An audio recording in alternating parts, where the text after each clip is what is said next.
Okay. All right, everybody, good evening. We're going to go ahead and get started with the information meeting about the homecoming, and that is a upcoming trip in October 2020 to Senegal, West Africa. Right now, we only have one participant on this webinar, and that's my husband, Joseph. Hey. Hey, babes. Hey, uh, but regardless, we're still going to give this information so that people who are interested will be able to watch this at their leisure. So, do you want to open up with prayer, dear? Sure, All right. sure. Your gracious Heavenly Father, we just thank and praise you for this day. We thank you for who you are. We thank you for your love and your kindness, and we thank you for this great opportunity to go to Africa to participate in missions and learn and discover our culture. Lord, we ask you to bless, Lord, the planning of this trip. Bless those who have a desire to go, Lord. We ask that you would make a way, bless in the fundraising, bless in the finances, Lord. Bless spiritually, mentally, and emotionally, oh God. We ask you to bless Ann as she plans and prepares and brings, Lord, people together, Lord, brings ministry together, oh God, and missions and culture. Lord, bless this information session and bless those who will hear it and view it. We ask these blessings in Jesus' name. Amen. Amen, amen, amen. So I am just so excited about this opportunity because this is something that I believe was given to me by God. I had spoken to a few people, African American men, who were very interested in going to Senegal, or not necessarily Senegal, going to Africa and read or connecting with their culture, their roots, learning, and as a venue to build their identity as an African American man. And I thought that Project Safety Nets would be a great vehicle by which this could happen. And so I have been commissioned to plan this trip. Yes. It's only for about 8 to 10 African American men. I'm looking for men from different areas of vocation, and I'm going to start out the webinar by sharing a little bit about Project Safety Nets, what we do to give people who are watching some more information, insight about this project, which is my passion, and also to share about how you can become a part of this trip called the Homecoming. Okay, so I am going to share my screen, and what I have is a PowerPoint presentation that I will go through. And babe, feel free to jump in at any point. Okay. As we navigate this. So regardless of if somebody joins us now or they're just catching us on the replay, they'll be able to watch this at their leisure and get full information about this trip, about Project Safety Nets. Absolutely. Yes. All right. So here we go. So missions is my life. I have in the past, I've served as the missions director for the Minnesota, Wisconsin, Dakotas District Council of the Pentecostal Assemblies of the World. I've also served as the missions director at Shiloh Temple in Minneapolis, Minnesota. And back in 2014, I received an award from the Pentecostal Assemblies of the World International Missions Department. It's called My Brother's Keeper Award. I've been on 16 missions trips so far in the Bahamas, Liberia, South Dakota, and I've had 12 missions trips to Senegal, West Africa. So To me, this is a very important part of my life and something I take very seriously. And again, interested in sharing this with African American men. This is a calling, and what we do is very important. We serve the people in a culturally competent way. We support the people on the missions field, and then we report back. That's a very important part of the work that we do, because people who support us want to know, how did it go, what were the results, what did you learn. And so it's an important, reporting back it's a very important way of engaging our supporters. So Senegal, West Africa, I've started traveling since 2008, and Senegal is on the northwestern coast of Africa. So I will share a little more. This was me in Senegal last year, which was, I took 2 trips in 2018, and this was in one of the more remote parts of Senegal on a missions trip close to Mauritania. I led the missions trip for a group of doctors and nurses from Hennepin County Medical Center in Minneapolis. So here's what we're going to talk about. Why Senegal? A little bit about Project Safety Nets, a little bit about the trip, the cost, next steps, and if you have any questions, I'd be happy to answer those. Why Senegal? So our godmother, Dr. Margaret Wright, she started traveling to Senegal back in 1998, and she was a teacher at Chicago Public Schools, right? MacDade Classical School, I think it was called. Yes, and so, and she just went to Senegal as a way or a desire of an African American woman to go and, explore her culture, explore her roots, and she absolutely fell in love with it. One of the biggest things that she came across was when she was at the schools, she noticed what was going on. The classrooms have 70 to 90 students in a little classroom, 4 to 5 kids at a desk. It's just amazing to go into the classroom and see these 70, 90 children well behaved, and they're learning, or they're trying to learn, and they don't necessarily have the tools that they need. And so she came back and shared that with her class, and they immediately wanted to do something. It so happened that at that time she had a celebrity in her class, a celebrity kid, Maestro Harrell. He was in her class, and he went back to Hollywood. At the time, he was a spokesperson for Western Union, and so he was so excited about what was going on. He went back to Hollywood and shared with them what they were doing at his school in Chicago. And guess what? Western Union that year sent 1 million pencils to Senegal. Wow. Yeah, that was amazing. And, that started the process of supporting women in their business venture, the pen pal letter connection. So she has schools like her school. It was a classical school.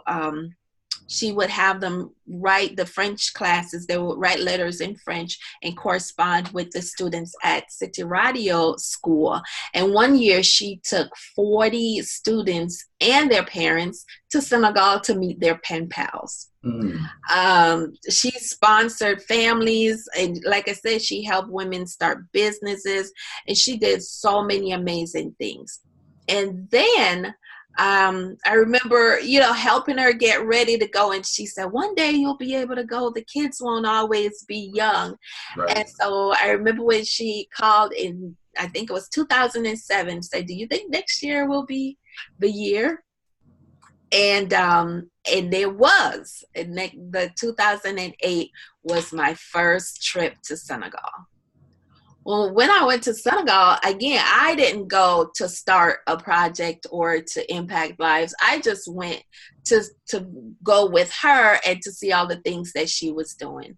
And I was just totally, totally transformed. So just a little bit about Senegal. It's on the northwestern coast of Africa. It's bordered by Mauritania, Mali, Guinea, and Guinea-Bissau. Senegal got its independence on April 4th, 1960. It was colonized by the French. The population over 16.9 million, probably way over that now. And in Dakar, which is the capital city, is densely populated, over 2.5 million inhabitants. The formal language in Senegal is French, but there are about 39 different languages. Like Wolof is the main language because the people, ethnic group, I think about 60% are Wolof. And with the Polar, Jola, Sayer, and the Mandinka, those are prominent groups in Senegal. Prominent language and groups. And Fulani is another group. So just a little bit more, 92% Muslim, 7% Christian, 100% traditional beliefs. And this picture is of the Mosque of Divinity, which is a key spot in Dakar. And this is one of the Catholic churches in Dakar. That's inside, very beautiful. Literacy in Senegal, well, about 57% of the population is considered literate, meaning reading and writing.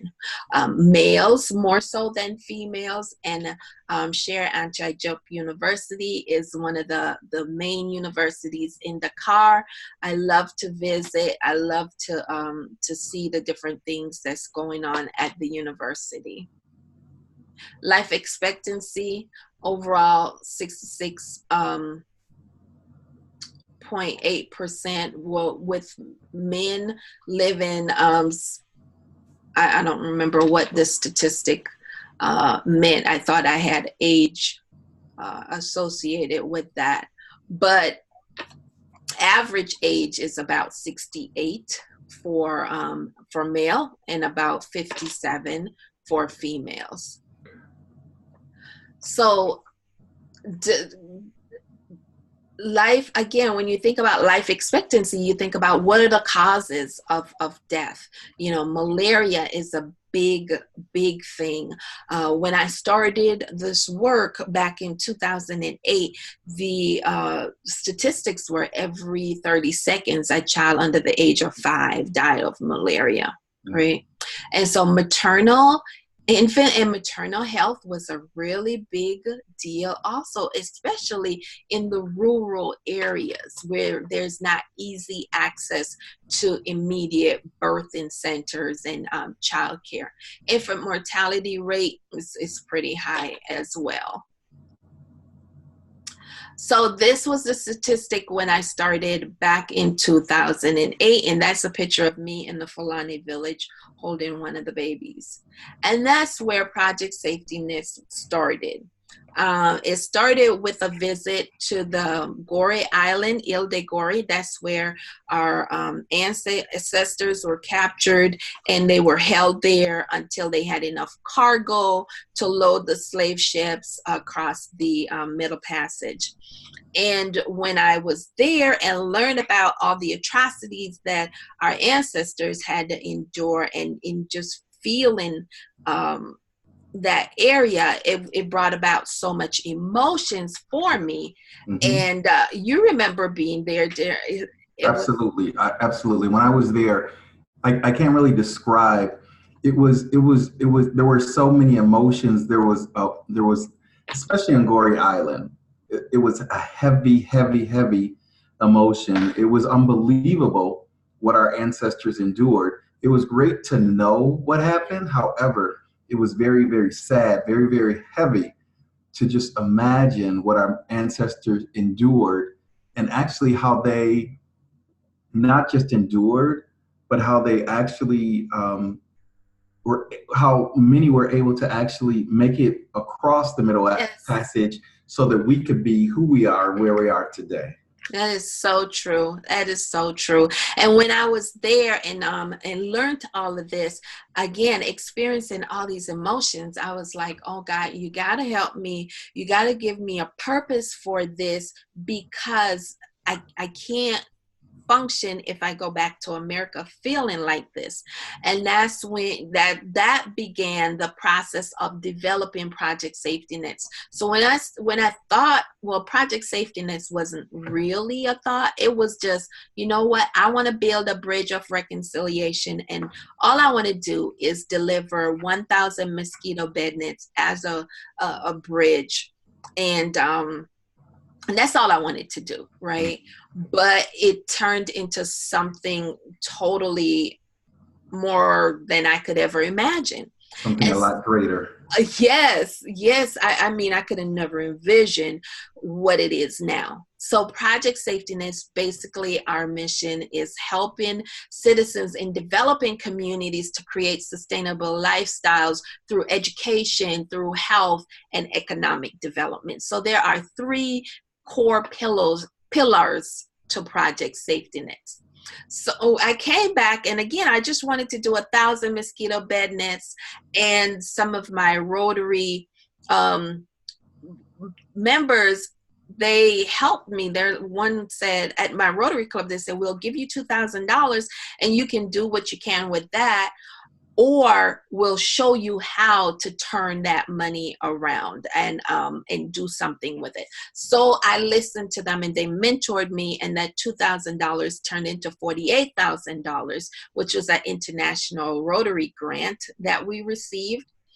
So with that, we were able to purchase not just 1,000 mosquito bed nets, but 16,000 mosquito bed nets. Yes. We were able to buy thousands of dollars of school supplies.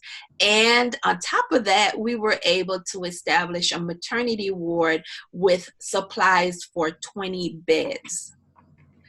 That was amazing. Yes, it was. Yes, it was.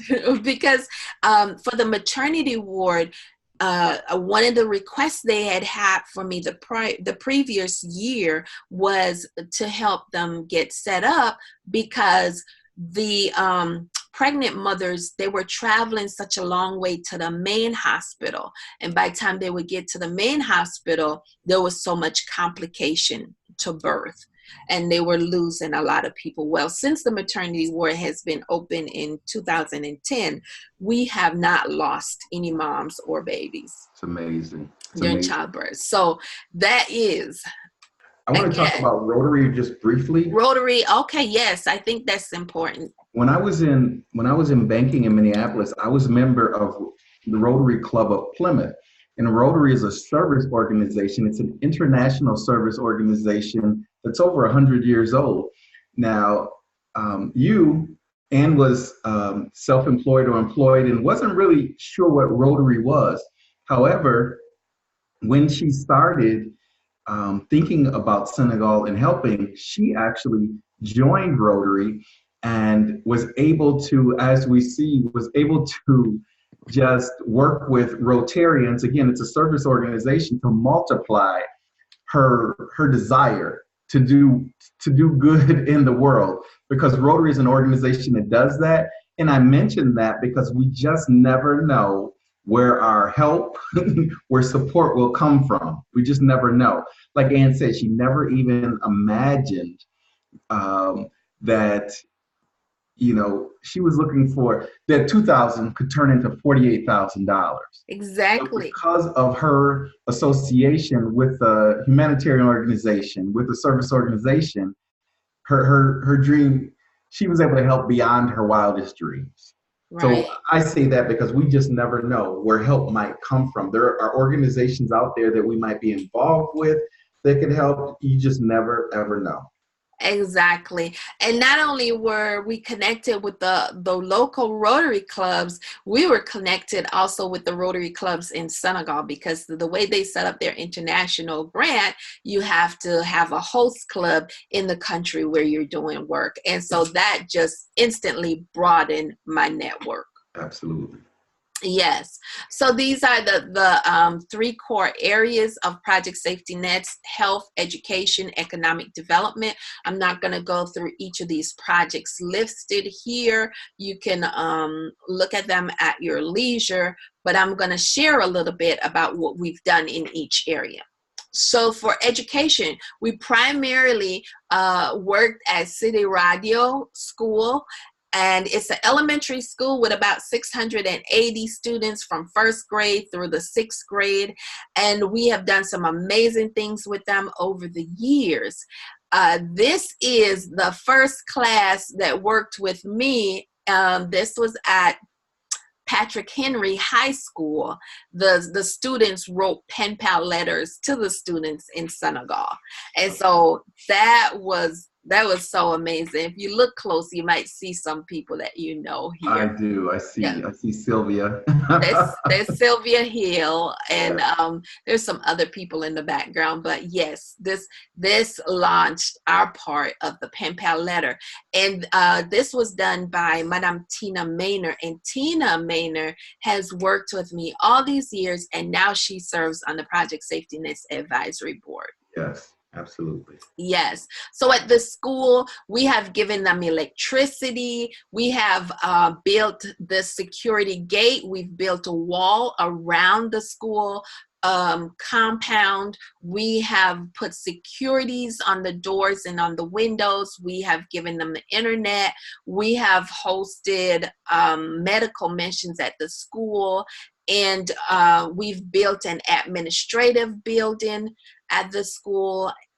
We've given them a computer, and Tina Maynor and her school, she's now at Thomas Edison High School in Minneapolis, and for about 3 years now, they've sponsored Friendship Day, and they call it Soccer for Senegal. They've collected soccer uniforms, soccer balls. They've done a fundraiser, and part of that is having a meal, providing a meal for the kids there. Because a lot of times the kids, they'll go home hungry for lunch, and when they come back to school, there's nothing for them to eat, so they come back hungry. And the last principal, he cut that out, and so they go to school from like 8 o'clock in the morning till 2 o'clock and just send them home, so they don't have to go and come back with nothing on their stomach. And we've given the kids medicine, anti-parasitic medicine. We've passed out mosquito bed nets, and we do a good job at helping to support the teachers there as well. A great partnership. Yes, and this is another school here in Atlanta. This is Peachtree Ridge High School. They now write pen pal letters to the students in Senegal. So here are just a few of the things that I have outlined so far. And one of the neat things we did with the school was, remember when they had their hen house? Yes. They were raising chickens and selling them to the market, preparing them and selling them to the market, and using the money to reinvest in that, in raising their chickens. And part of the money went to supplying school supplies. And that was amazing. Another project towards education is the Days for Girls hygiene kits. And again, Rotary is a very essential part of this. So Rotarians in Minneapolis, through Judy Johnson, a Rotarian from Maple Grove, they host sew-a-thons.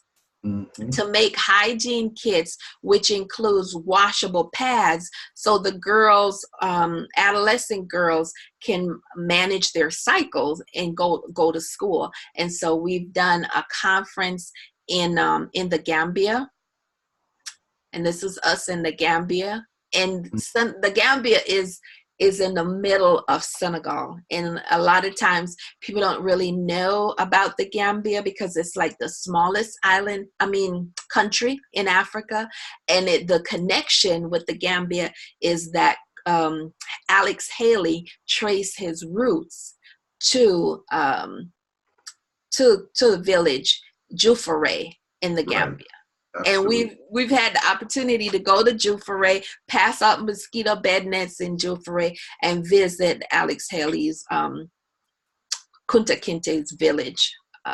So these are the girls in the Gambia at the conference. And we've done 3 conferences, girls' conferences so far in Senegal, where we give them a hygiene kit, we give them toiletry items and a mosquito bed net. They come together for a day. We teach them about purity. We teach them about taking care of their bodies, self-esteem, and things like that. And we feed them a lunch. And in the area of health, a mosquito bed nets are the most effective way of preventing malaria. Mm-hmm. So we have a team of women that we work with, the Japante women. They are amazing. They go around and educate the community, teach them how to use the mosquito bed nets, how to take care of it, how to mend them, and help to protect the community. And so to date, we've passed out, I think we've done over 24,000 mosquito bed nets so far. And I remember when you first started going, the year Yes, after you went, in one village, they said because mosquito bed nets had been passed out, that no lives were lost in that village, if I'm not mistaken. that is true. And that was the Fulani village at Bonaba. and Hmm. um, and so we're just excited about that. Part of the health is the sanitation cleanup that we've done for many communities while we're there. And again, we started with a $2,000 grant from Rotary to buy the supplies for this, and just help the residents clean up the community so that when the rainy season comes, there's not standing water that which breeds mosquitoes and things like that. The eyeglasses. Go ahead. Go ahead. Unfortunately, like a lot of communities, there's just dumping. People will dump Yes. garbage, they'll dump their trash, and that's what happens sometimes.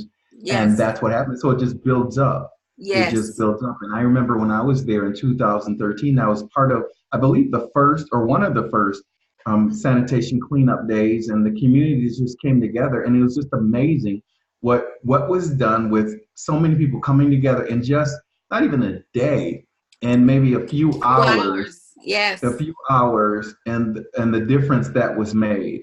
Yes, it's amazing, and the pride that people take in it, because once they clean it up, they scatter sand on it, and that's marked as an area that's no dumping, and the community residents, they enforce that, Yes, right? So the used eyeglasses, that's another key component of health, right? absolutely. Because a lot of times we take it for granted that we go to the op- optician, and every year we're changing our glasses out, or every 2 years. And here Right. we have people who count it just a luxury to be able to have a pair of eyeglasses. And so what we Absolutely. do is, throughout the year, we collect used eyeglasses, and then we clean them up and we deliver them. And we don't have any scientific method of delivering them. People try them on till they find something that fit. And this picture I always keep, because this was my first experience with this. We went to the leper colony, and this gentleman who has leprosy, I remember him putting those glasses on, and in his language, he was like, I can see, I can see. Yes. And that was amazing to me, because a Right. lot of people didn't really realize that they couldn't see until they put on the glasses and saw Mhm. clearly. Wow. So that's an important part of the work that we do. And we continue to do the use eyeglasses. And this is a little bit about the mosquito bed nets. They last 4 years. They're washable. They're pre-treated. They only cost $2. I Mm. say $3 because I have to pay for transportation, but that's Hmm. still such a low cost. And this number I need to change, because we're up to about 24,500 now.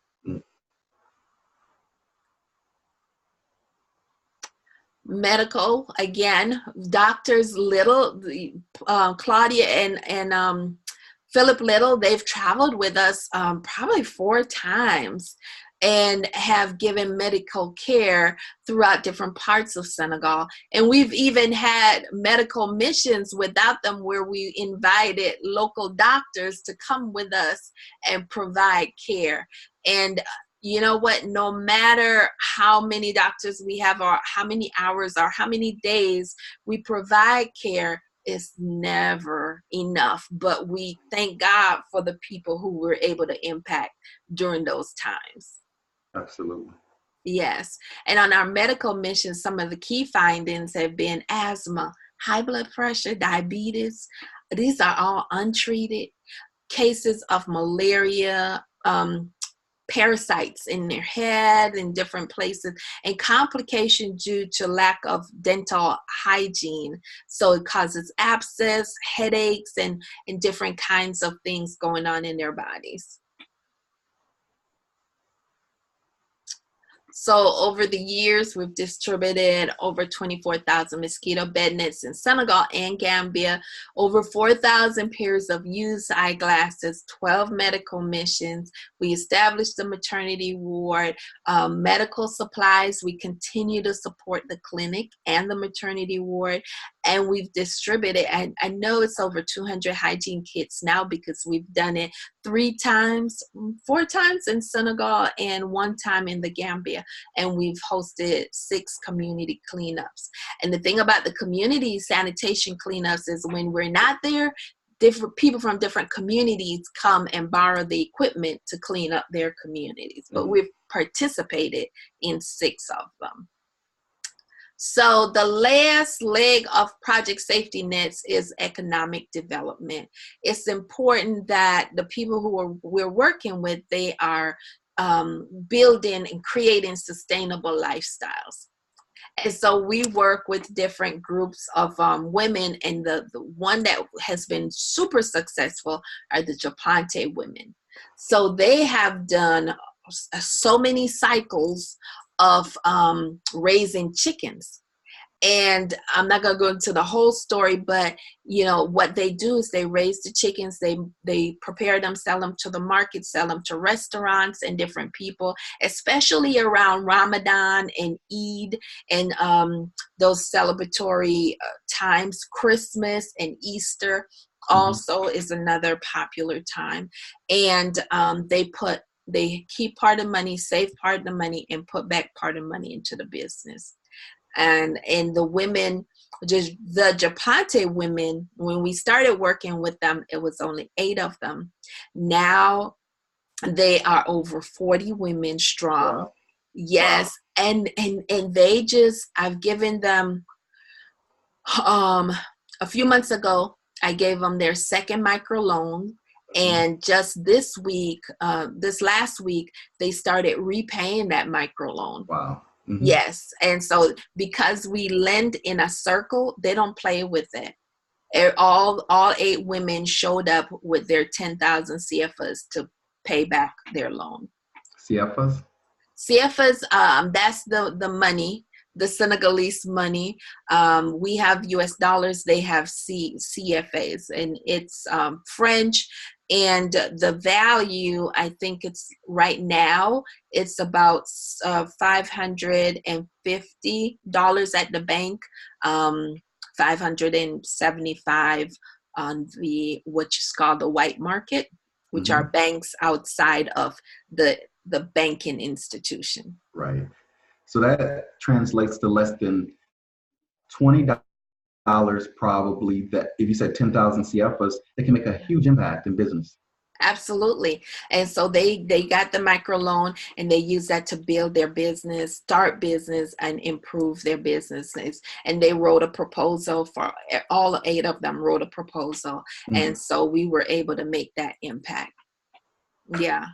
And this is at the school. We had that partnership at the school for, oh my goodness, for a while. They ran the hen house and helped the children. So those who couldn't afford to further their education, they left school in the 6th grade with a skill.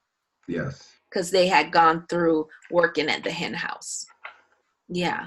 So this is the Japante women again talking about their hen house and their vision. We've done work with the mayor, and I'll talk a little bit more about that. So the big thing that's going on with Project Safety Nets right now is we are in the process of securing land so that we can build a site for the skill center for the Japante women, which is like a community center where they'll have early childhood program, literacy program for men, women, boys, and girls. They'll have work rooms, multi-purpose room, a community kitchen, a big hall that they can rent out for events, and a shop where they can do point of sale. And so that's a big thing that the women are looking forward to. They'll have intergenerational learning and interactions going on there, and we are so excited about that, and we're going to launch our campaign to raise $200,000 to build that. Yes. This is the plan, this is the blueprint, and that's what the women came up with that they want, the skill center. So over the years, we've helped women start business. We've given 3 microloans, sanitation business, party supplies. That's one of the businesses the women started. Cooking businesses, beauty school. We've sent women to colleges, and we've had help people start their vending services. So we've done a lot to impact them. Part of Project Safety Nets is ministering to the lepers. And the biggest need that the lepers have, people with leprosy have, is loneliness. And we go out there, we worship with them, we minister to them, we feed them, and we give them human connections. And this is us out in the community feeding the lepers. We also work at, go ahead there. Because leprosy is something I learned about or heard about in the Bible, and you thought it before. Well, yeah. I think it's something that went away with Bible times, but you see that it's still something that's prevalent in Senegal, and find ways that we can help. That we can help, yes. Because we don't think a lot about diseases that keep people shunned. That people shun other people. There was a time when there were more diseases like that in the United States, but leprosy, if I'm not mistaken, is still one of those diseases where they live separate from the general population. Absolutely. And they live on the street. A lot of them come from different parts of Senegal to Dakar because they beg basically for their living. And so our interaction with them is so amazing. And what they're holding, that's what we call bags of hope. And that's bags that we pack with like flip-flops, socks, over-the-counter medicine, antacid, lip balm, just candy, different things to say, to share the love of Jesus Christ with them. And it's amazing. We also work at the orphanages. And so here's a little bit about the people and the culture. We talked about Gorée Island, and this is a very popular picture. We see it in a lot of books and a lot of documentaries that talk about Senegal. And if you look down here, that's the door of no return. And that's me standing in the door of no return. Whenever I go back to Senegal, I go to the Gorée Island to pay homage to our ancestors. Again, we talked earlier about the atrocities there that took place there with the captured Africans, and how we've lost so many millions of our ancestors during the Middle Passage because of the greed of slavery. Right. And the significance of the door of no return is it was named by the Portuguese who built this, who not built, but lived in a slave castle and used it for revenue and for their businesses. And they called it the door of no return because once slaves went through that door, they were never to return to Africa. So it was no return for them. So I remember when I came back in 2013, I actually went through the door and came back, and defiance of the door of no return, saying that I went through the door of no return, and as my ancestors did, and I came back through it. Yeah. So it was definitely something that was meant to be degrading and something very powerful to use against, but something fortunately that we actually did return in homage Yes. of those who went before us. Absolutely. Absolutely. And the Monument de la Renaissance, that's another amazing statue in Senegal. Some of the things that people who visit with me get to experience. And it's facing the Statue of Liberty. And this was built to honor the families and to show the perseverance of the family being reunited. And up here in the crown of the man's head, you can take an elevator up there to look all over parts of Senegal. And there's 197 steps up to the base of this statue. It's a very amazing museum, and that was dedicated as one of the things that the former president Abdoulaye Wade wanted to leave for the country. And there's the Pink Lake because of the salt and different things in the water. It depends on how hot the sun is. It'll turn pink. And also people go in here and mine salt. They rub shea butter on their body and go in there and they'll mine salt all day. And I think they say it's like 10 times saltier than the Dead Sea, right? And the salt, some of it is sent to the refinery, and part of it is packaged and or bagged and sent to use for the roads in Europe. So that's a very interesting place to go. We also visit the safari, which is amazing. And we get to engage in a authentic cultural dinner. Of course, the Coca-Cola is not a cultural drink there, but we have some of those luxury as well. One of the things that people who travel with me also experience is an authentic naming ceremony. I don't think you did a naming ceremony when you went. I didn't. So we definitely have to make sure we get your official Senegalese name when you go back. This was our 2019 team. It was an amazing team with Maisa Yai, and people who choose to visit with us will get to know Maisa. He's our project safety nets person on the ground in Senegal who takes care of our operations there and takes care of us when we visit. So it was a team of 7 of us and Maisa, and whoever chooses to go on this trip will also be team with me, my husband Joseph, Maisa, and whoever else is choose to go. The homecoming, when is it? Let's talk about the trip. The trip is scheduled now for October 23rd through November 6th. This in 2020. This is at the end of the rainy season. It'll still be a little warm in Senegal, and it'll be a good time to go. The cost is $4,000, and what does that include? Okay, glad you asked. So it includes $200 non-refundable deposit, your airline ticket up to $1,500, because sometimes those tickets vary.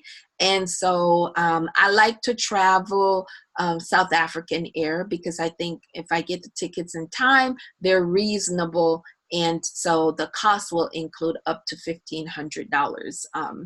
Plus the flight is nonstop from DC to Senegal, and it's only about 7.5 hours. Exactly. And that makes it so convenient. I love the service that we receive on on South African Air. And it's 12 full days of accommodations in Senegal, because we'll spend 2 days traveling, one day there and 1 day back. So typically on my trips, we'll leave on Friday. We will leave DC at about 5:40 on the 5:40 flight number 218. And we will get to Senegal in the morning. By the time we get to Senegal, which is about, they're 5 hours ahead, by the time we get there in the morning, it will be about 6:30. And we start our day off. Right. This also includes your meals, most of your meals, breakfast and dinner, double occupancy, and ground transportation. We hire transportation and a driver to take us wherever we want to go, to travel around the country. And it also includes your naming ceremony, incidentals, coordination of the trip, admissions to your local attractions, some of the places that I've shown you and some other ones that I haven't mentioned. It includes your local guides and also your host guide, and who is Misa. And so most of everything is taken care of. But I know you have a question. What's not included? Glad you asked. So your passport is not included. This stuff you have to do here. Travel insurance is not included. And for a ticket of up to about $1,500, travel insurance is about $130. And that's a must-have, because we can never plan enough for safety. And so the travel insurance is important. Travel clinic expenses, which include immunizations, that's not included. Sometimes you can get those immunizations from your primary care physician and pay with your insurance. Stateside travel to and from the airport. And that's not to say if you're coming from Connecticut and you're going to DC, well, that flight is covered, but I'm talking about your transportation to the airport. Personal items and snacks that I encourage you to bring on the trip, that's not included. Any contributions to Project Safety Nets or any of the projects that we're going to work on, or your spending money or tips to give to people who serve us, that's not included. Can you think of anything else that's not included there? Not that I can think of at this time. Okay. So other requirements, affordability does not guarantee you a spot on this trip, because it's so important that there is goodness of fit. That is, people going on this trip is an investment. $4,000 is nothing to sneeze at, right? And so people are traveling to another continent, and I have to be mindful of that. So the people who are chosen to be a part of this team, they must be emotionally healthy, and flexibility is key, and patience. Because sometimes we have to change plans. Sometimes there's a lot of sitting, a lot of lifting, a lot of walking, and we need you to be flexible. We have an agenda. We try to stick to the agenda as much as possible, but there are times when we have to change things up. But now, when I went, I don't believe we're going to do this, but when we went to the Gambia. It was about 98 degrees and humid. There was no electricity, and for some people, that would be something they couldn't deal with. Now, again, I'm not saying that that's going to happen. We're going to go to the Gambia on this trip and experience that, but because it is a different continent, it's a different environment. You definitely do need some flexibility and patience. Absolutely. So it doesn't matter how much amount of money you might have, if you're not flexible, if you're not patient, if you're not willing to, be a team player in this won't be the trip for you. Because I have to think about all of us as a team and the investment that everybody is making. We participate in about 50% project missions and 50% recreation, but it's all about culture. And it's all about learning, right? Part of this trip, what I want to make sure we do is that we get time to talk with the elders, and for the elders to speak into the lives of the men who are on the trip, for the men to come together and serve in different projects, not all the ones that were listed, but to serve in different projects, because service is really what brings us together. And when you go as a tourist, you have one experience, but when you go as a missionary and as a servant, it's a totally different experience and a totally different way to connect with the people. And I'll say that the service part is definitely cultural. At least it was for me. I don't even think that I saw it as work, because you're engaging and interacting and learning so much and you're helping, that that might depend on your personality, but I didn't see it as work. It was definitely cultural. They wanted to get to know you. They were very welcoming, and you develop relationships. So it was definitely cultural. But as you said, it's got to be the right fit. It's got to be something that you want to do. Absolutely. Absolutely. We're not staying in any five-star hotels. We generally stay in the community in an Airbnb. And so that's another thing to consider. If you're scared and squeamish of bugs and flies and things like that, you might not be the trip for you.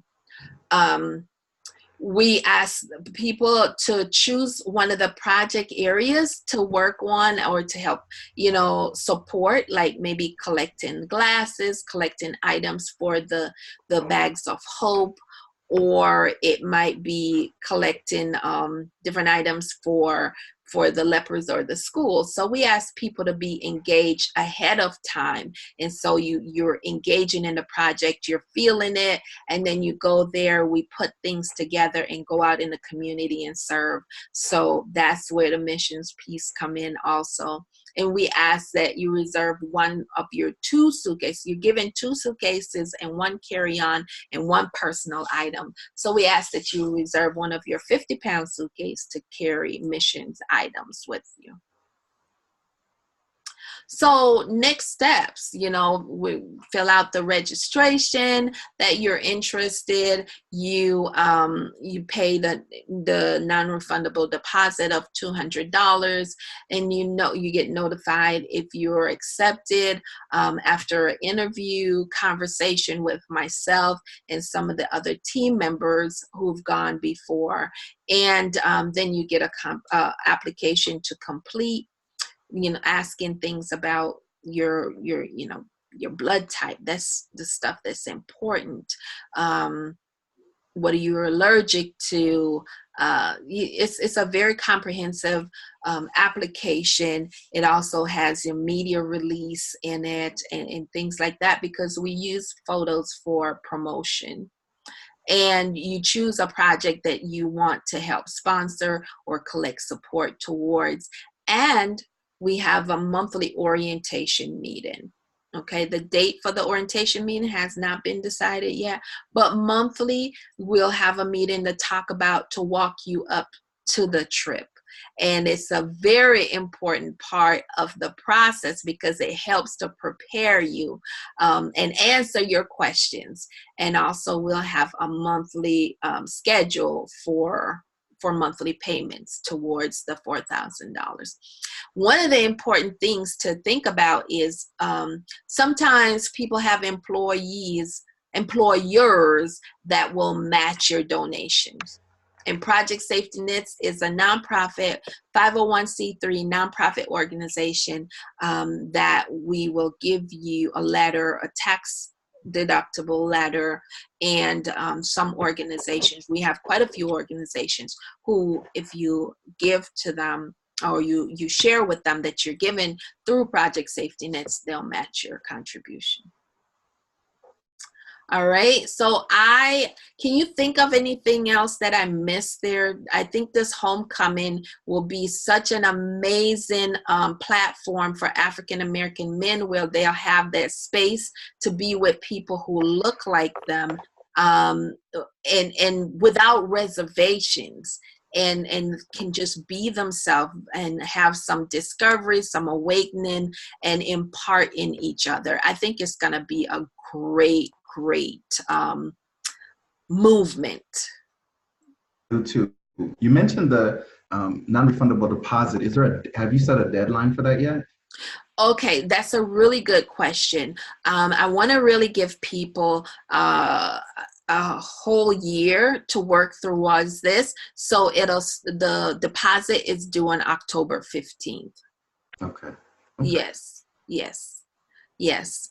So, and again, when I think about African American male, and I think about how having raised two boys and our adopted son in America, and just see the struggles that all the males in my family have gone through or are going through, and just looking at the media and seeing all those things, I think this is a great way to provide a space where our African American men feel valued, I feel believe so. feel important, can look at their legacy in a Absolutely. different light.